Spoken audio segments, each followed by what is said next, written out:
Bienvenidos a la emisión central de Noticias RCN. En nuestra tele son las 6:30 en la costa este de Estados Unidos. Estas son las noticias del momento. Declaran estado de emergencia en Ferguson, Missouri, tras nueva jornada de fuertes choques raciales. Continúa la emergencia en California. El incendio forestal en la zona norte del estado se extiende. Las llamas han arrasado con más de 5.000 hectáreas de bosque. Nuevas imágenes muestran los efectos del tifón Soudelor en China y Taiwán. En Venezuela, el presidente Nicolás Maduro denunció nuevamente un supuesto plan desestabilizador por parte de Estados Unidos contra el país. Comprendería sabotaje económico y violencia. En Colombia, señalan a 3 congresistas por haber recibido visita de contratista del Distrito Capital, procesada por presuntos vínculos con actos terroristas. Pese a comentarios ofensivos y a la amenaza de retirarse del partido, Donald Trump sigue liderando las encuestas y es el favorito para ganar la nominación republicana.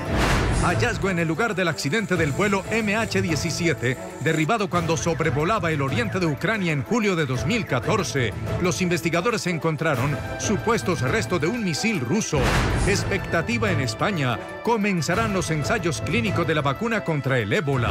Barcelona y Sevilla protagonizaron una de las finales más disputadas del fútbol mundial. Los catalanes se impusieron 5-4 en la Supercopa de Europa. Noticias RCN con Yamid Palacio.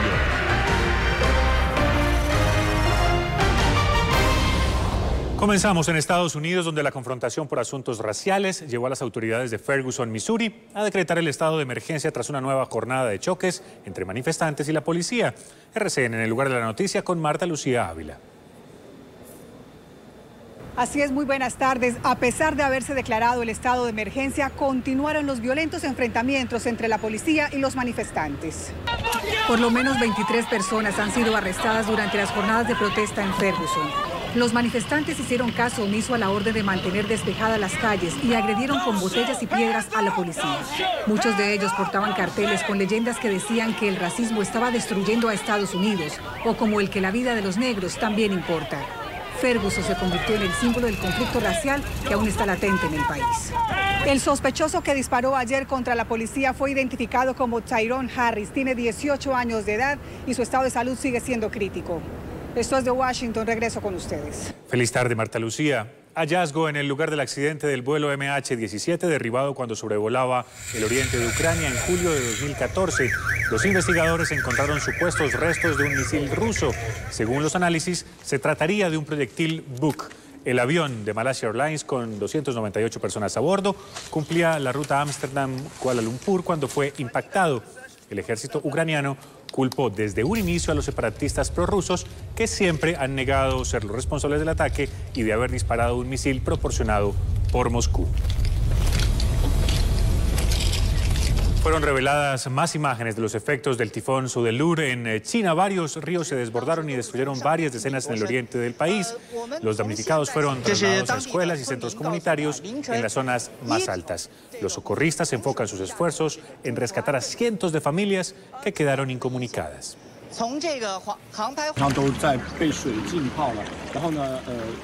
Y en Taiwán, la fuerza de este mismo tifón se llevó un automóvil. Estas imágenes corresponden al momento en el que el vehículo fue arrastrado por la potencia del viento, que formó un gran remolino.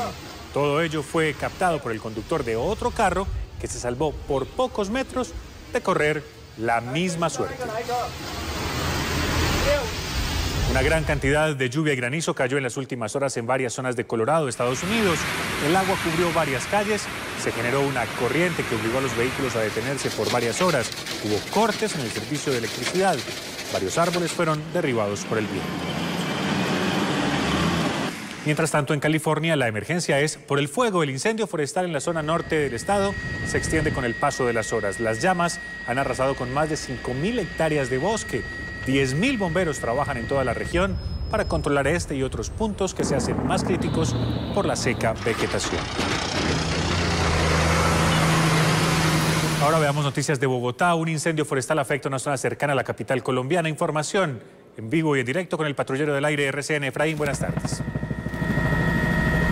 ¿Qué tal? Buenas tardes. A esta hora sobrevolamos el vecino municipio de Soacha con un incendio forestal que estaba cobrando muchísima fuerza, pero por fortuna los bomberos llegaron rápidamente y al parecer ya lo tienen bajo control. Los bomberos aseguran que al parecer fueron manos criminales las que iniciaron esta conflagración. Esto sucede en el sector de San Mateo, al oriente de la autopista sur. Información en vivo y en directo desde el Patrullero del Aire. Gracias, Efraín. Ahora nos trasladamos a Venezuela. El presidente Nicolás Maduro insiste en supuestos planes contra su gobierno fraguados desde Estados Unidos. RCN en el lugar de la noticia con nuestra corresponsal en Caracas, Daniela Zambrano. Hola, ¿qué tal? Muy buenas tardes. El presidente Nicolás Maduro anunció que las supuestas pruebas de este nuevo plan desestabilizador, que según sus palabras estaría acordado desde Estados Unidos, serán presentadas en los próximos días durante una reunión que sostendrán con funcionarios del gobierno de Barack Obama. Este plan, denominado el Plan Buitre, según Nicolás Maduro, consistiría en sabotaje económico y violencia para impedir el desarrollo del país. Escuchemos parte de las declaraciones que ofrecía el jefe de Estado. Tengo pruebas, como el Comando Sur personalmente ha colocado funcionarios claves en la Embajada de Estados Unidos en Venezuela a dirigir el plan buitre de sabotaje a la economía, de violencia. Recordemos que ya han sido decenas los planes de magnicidio y de desestabilización que ha denunciado la administración chavista desde que en 1999 el fallecido presidente Hugo Chávez asumió el poder. En esta oportunidad la denuncia la hizo el presidente Nicolás Maduro durante una reunión del Consejo Político del ALBA. Con esta información desde Caracas yo me despido. Muy buenas tardes. Daniela, en Caracas, gracias. Hay expectativa en España. El Hospital La Paz Carlos III comenzará los ensayos clínicos de la vacuna contra el ébola. El centro médico fue escogido por su experiencia en el tratamiento de la enfermedad que ha matado ya a miles de personas en África. El ensayo clínico de la vacuna del ébola es una prueba de seguridad que permitirá su utilización definitiva. Los trabajos previos realizados en África son muy prometedores. Se trata de un sistema para generar anticuerpos del ébola. La vacuna que vamos a probar no es realmente el virus ébola, es solo una proteína de ese virus. Se quiere conseguir que el paciente, que el voluntario sano en este caso, genere anticuerpos frente a esa enfermedad y que no pueda contagiarse. La Paz Carlos III es uno de los hospitales de Europa y Estados Unidos seleccionados. Aquí se atendieron a 3 infectados hace un año, de los cuales sobrevivió uno. Es cierto que el haber atendido a estos pacientes nos da mayores conocimientos de la enfermedad y también nos da el interés para participar en un ensayo frente a una enfermedad que es devastadora. El Hospital Español suministrará la vacuna a 50 personas. En todo el mundo la prueba se realizará con 1 millar de voluntarios. Recapturaron a 2 peligrosos narcotraficantes en Brasil, Fiu Mineiro y Claudinho, que habían sido condenados a 70 y 89 años de prisión respectivamente. Fueron arrestados tras un gran operativo de la policía en la favela de Chapadão. Los delincuentes se habían fugado de una cárcel de Porto Velho en 2013. La familia del narcotraficante colombiano Carlos Leder, preso en Estados Unidos, le pidió al gobierno nacional interceder para que viva sus últimos años en Colombia. El ministro de Justicia, Yesidi Reyes, aseguró que el Estado no puede hacer nada ante una decisión de una corte de los Estados Unidos. Carlos Leder fue enviado a Estados Unidos en 1987. A punto de cumplir 30 años de prisión, pide al gobierno que interceda por él. La familia considera que es justo que viva sus últimos años en Colombia. Presidente Santos, ¿dónde estamos el resto de los colombianos que tanto necesitamos esa paz que él proclama, que tanto necesitamos ese apoyo? Pues la ley es para todos, ¿por qué para unos sí, para otros no? Considera que Estados Unidos incumplió un acuerdo firmado cuando fue condenado y que el gobierno colombiano puede hacer algo en su caso. Nos han violado todos los tratados, entonces siempre ha sido una violación constante de términos y eso siempre ha sido la lucha todos los años en todos los gobiernos. Pero el ministro de Justicia dijo que es imposible interceder por Leder, ya que tiene una condena en otro país. El proceso contra Carlos Leder se realizó exclusivamente en Estados Unidos. La celebración de un acuerdo debió haber ocurrido con la Fiscalía norteamericana y en eso no tiene ninguna injerencia el gobierno colombiano. La sentencia fue de cadena perpetua, pero según la familia, él ya debería estar libre teniendo en cuenta los acuerdos con el país norteamericano. Noticias RCN conoció que la contratista del distrito de Bogotá, Paola Salgado, procesada por llevar papas bomba a la Universidad Nacional, visitó en varias ocasiones las oficinas de los congresistas Angélica Lozano, Iván Cepeda y Alexander López. La mujer actualmente está cobijada con medida de aseguramiento. Hablamos con los congresistas. La Fiscalía investiga varias visitas de Paola Salgado a las instalaciones del Congreso de la República. Sus ingresos están registrados por el sistema de seguridad de la policía en el Congreso. El nombre de Paola Salgado aparece en 5 oportunidades, con ingreso programado para las oficinas del senador del Polo Democrático, Iván Cepeda, y de la representante de Alianza Verde, Angélica Lozano. Bueno, Paola Salgado es una muy reconocida defensora de derechos humanos. Ella trabaja asuntos de género, violencia contra las mujeres. Mi oficina lleva desde hace años temas relacionados con esta materia. Es perfectamente posible que en alguna audiencia o en algún tipo de discusión sobre estos temas ella haya hecho presencia en mi oficina. Claro. Es por esa sola circunstancia que ella ingresa, no hay ningún tipo de asesoría, vínculo, amistad, bueno, etcétera, etcétera. Yo fui a visitar a Paola en estos días a la cárcel.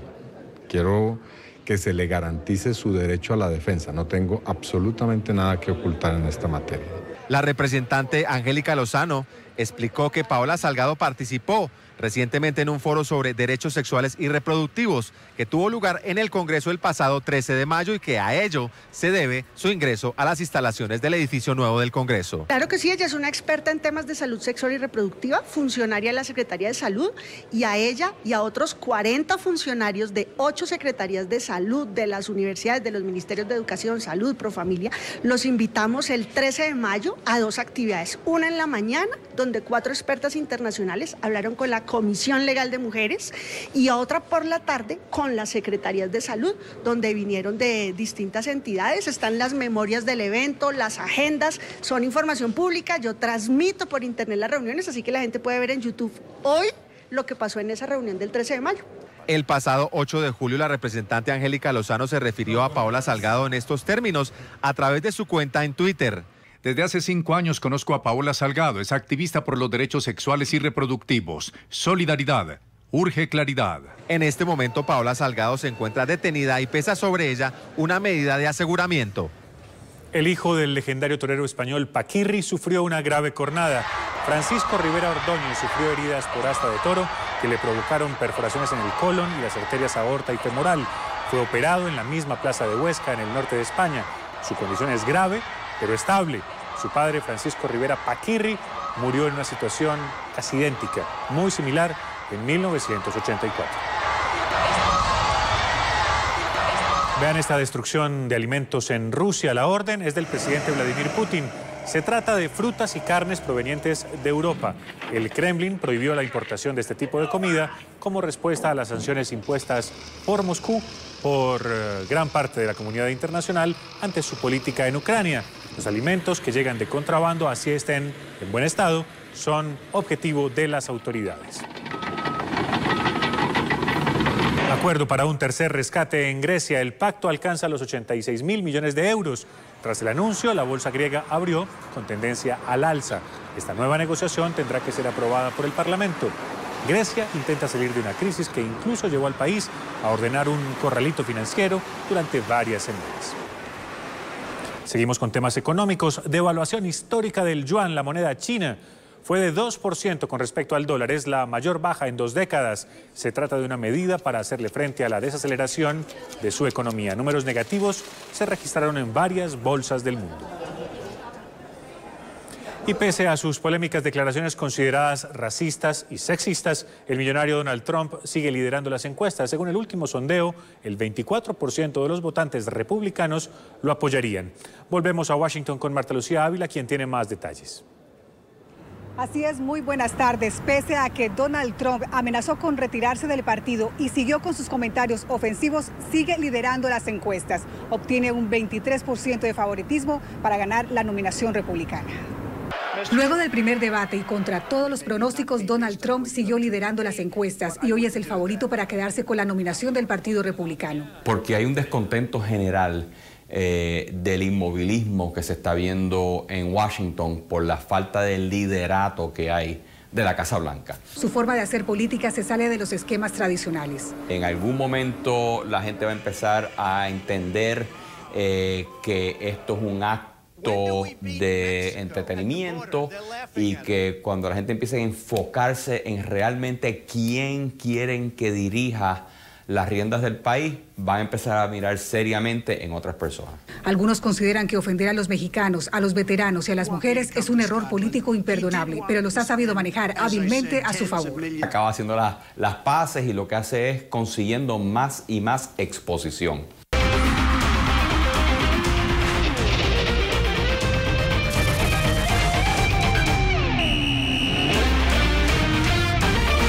Hola, ¿qué tal? Muy buenas noches, bienvenidos a los deportes. Intenso y emotivo fue el duelo entre Barcelona y Sevilla por la Supercopa de Europa. El duelo entre el campeón de la Champions y de la UEFA Europa League entregó 9 goles, 5 para el equipo catalán y 4 para los andaluces. Barcelona llegó a 5 títulos de Supercopa en el viejo continente. Aquí está lo sucedido en Georgia, Tbilisi. Primera anotación, Ever Banega, 3 minutos. Pelota quieta y 1-0 se iba arriba el Sevilla, sorprendiendo al Barcelona y sorprendiendo a muchos allí en Georgia. Pero llegaría Leo Messi, el hombre del partido. ¿Por qué? Porque marcó en esta oportunidad el 1-1 a los 7 minutos, superando a Beto, el portero portugués del Sevilla. Después otro golazo a los 16, nuevamente el argentino. Pierna izquierda, allí con el palo y se fue al fondo para el 2-1. Iba a terminar la primera parte, 44 minutos, por entre las piernas la habilitación de Luisito Suárez, el uruguayo, y la definición de Rafinha, otro de los que se destacó en el buen momento del equipo catalán. Error en la salida del Sevilla en el complemento y llegaba el cuarto por intermedio de Luis Suárez, la habilitación de Busquets a los 52 minutos. Pero empezó la respuesta del equipo andaluz y todo por el costado izquierdo. Observen, primero el centro que llega de Vítolo para que Reyes marque. Y después esta acción penal, jugada también por la izquierda, aparece allí para el 4-3 Kevin Gameiro. Y aparecía la ilusión del Sevilla, que posteriormente, a los 81 minutos, tras el centro de Ciro Immobile, aparecería Konoplyanka para definir 4-4. Y generaría el tiempo extra. Y allí, faltando poco para terminar el juego, llegó esto, la definición de Pedro, quien había ingresado tras el cobro de Leo Messi. El remate detuvo Beto a medias y apareció Pedro para el triunfo 5-4. Campeón de la Supercopa de Europa, el equipo catalán. Pasamos de Europa a América. Hoy comienza la Copa Suramericana para los equipos colombianos. Deportes Tolima será el primero en saltar al terreno de juego. El rival será el Carabobo de Venezuela, que nunca ha sido campeón de su país, pero que participa por cuarta vez en el torneo. Deportes Tolima logró su primer triunfo, recordemos, del semestre en la Liga Colombiana ante Huila y también jugará por cuarta vez en la Copa. Su mejor participación en la Suramericana sucedió en el 2010 cuando fue eliminado por Independiente de Argentina en la fase de cuartos de final. Bueno, y mañana será el turno para Independiente Santa Fe. El equipo rojo enfrentará a Liga de Loja en Ecuador. Los bogotanos le apuestan al torneo internacional este semestre y para lograrlo deben empezar sumando fuera de casa.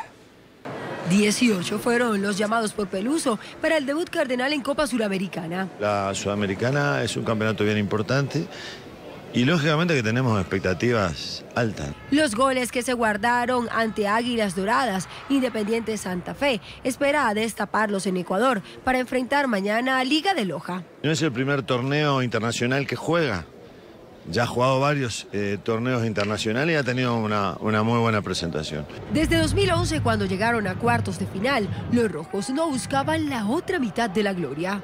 Tengo y tenemos mucha fe y mucha confianza en el equipo, pero este es un campeonato que usted tiene una mala noche y se va para su casa. Sin Julián Anchico por suspensión pendiente de Copa Libertadores y Dairon Mosquera por lesión, el Expreso comienza el camino. Bueno, esta imagen le quitará la respiración sin duda a más de uno. Observen, el canadiense Spencer Seabrook logró la marca mundial de equilibrio en altura sin arnés. Ay, ay, ay. Con segundos de alta tensión porque el deportista extremo, como ven, casi se cae empezando la demostración. El reto, pasar sin arnés los 64 metros que separan estos dos riscos. 290 metros de altura entre dos montañas canadienses. Seabrook batió la marca mundial por 7 metros. Con esta imagen nos despedimos. Escalofriante. Chao, todo en deportes.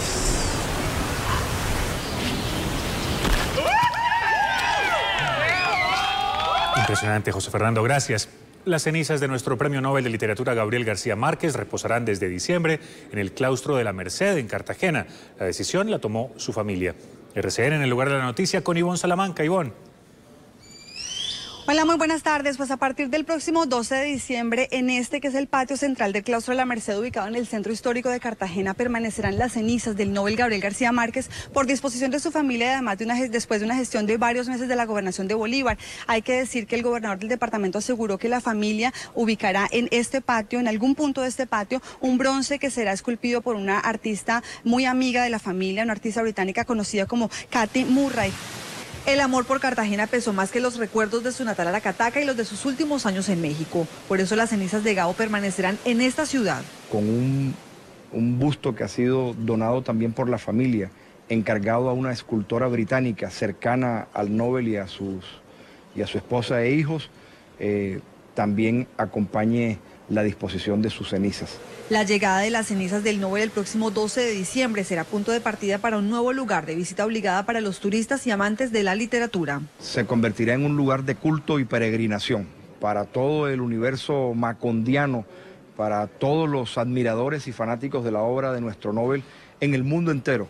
La familia del Nobel presidirá la ceremonia en la que el Claustro La Merced se convertirá en el final de la historia de Gabo.